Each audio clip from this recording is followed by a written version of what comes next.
these final days of the 2016 campaign, the media have been awash in leaks about James Comey launching new FBI inquiries into Hillary Clinton. Joining us now to look at the coverage, Ed Henry, Fox's chief national correspondent. So, Bret Baier and Fox reported, based on sources, that a separate FBI probe of the Clinton Foundation has been going on for more than a year, is very high priority, many interviews being aggressively pursued.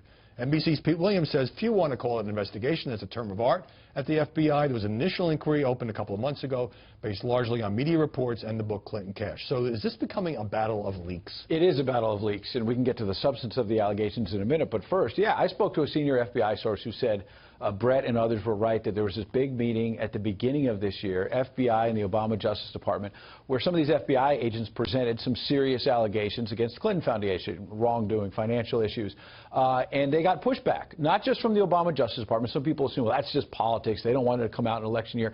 But I'm told some of the FBI superiors as well said, wait a second, it's not quite there. And by the way, that's not that unusual. This happens with FBI investigations on any number of issues.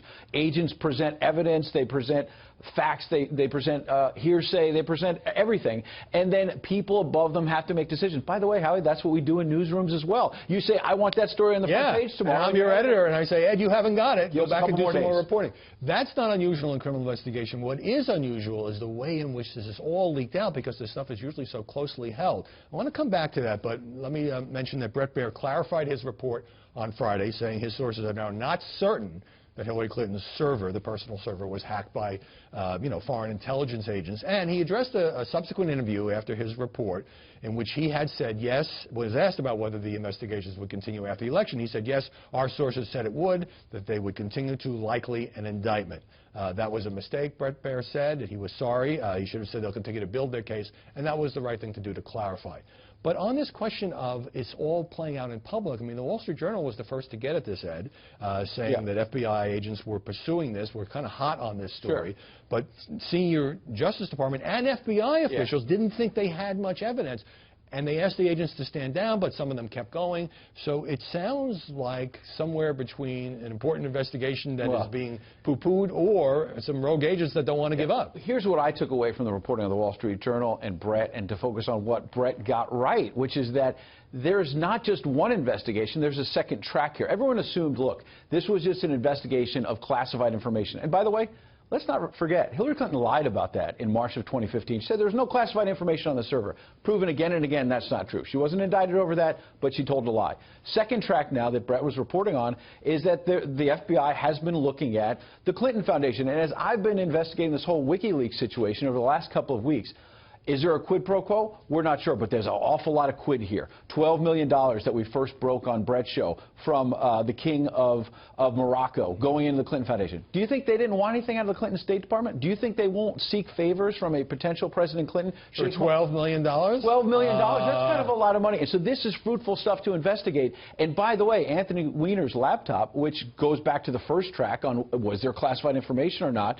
Secondly, Huma Abedin was being paid by the State Department and the Clinton Foundation. So that laptop, by the way, Howie, might have information that these FBI agents Bret was talking about might be kind of interested in terms of whether, I'm not saying there was there a nexus there with these donors giving millions to the foundation who might have got something from the Clinton State Department. That's a big question. I mean, the lead of Bret Baier's story was that there was an FBI investigation into the Clinton Foundation, and Fox stands by that. Absolutely. There is now this debate about, well, is it an investigation? Is it an inquiry? How far has it gotten? And Rudy Giuliani took some heat because he indicated in one Fox interview that he knew about the Comey letter. This is on the other investigation, the one that's been publicly acknowledged on the emails in advance. And then he kind of backtracked to say, well, he'd only talked to former FBI agents who obviously may be a conduit to current FBI agents. I used to cover the Justice Department. This is extraordinarily hard stuff to get, and as a reporter you always like getting the inside scoop, but at the same time law enforcement people are not supposed to be talking to reporters about ongoing criminal probes. And so why are these coming? Is there politics involved? I mean, look, Rudy Giuliani shouldn't have gotten a heads up on that. I mean, if he did, I don't really know. Trump supporter. But at the end of the day, that's a distraction and doesn't get to the main point of what Bret's getting at and what the Wall Street Journal was getting at, which is that let's follow the facts. And that's something for Hillary Clinton. The major point of all of this that's come out in the last few days is that the FBI probe of Hillary Clinton is not over. win or lose, she's going to have big questions coming, especially if she wins. She's going to be dealing with James Comey as her FBI director. This is somebody who was nominated by President Clinton. As you know, they have 10-year terms. Yeah. So whether it's Donald Trump or Hillary Clinton, right, James Comey's still there. This is not going away. Right. I mean, we're not going to find out much more before Tuesday, an election day, but this is not going away. Seems a safe assumption to make. Ed Henry, great to see you. That's what I'm sticking to, the facts. Thanks very much, Ed.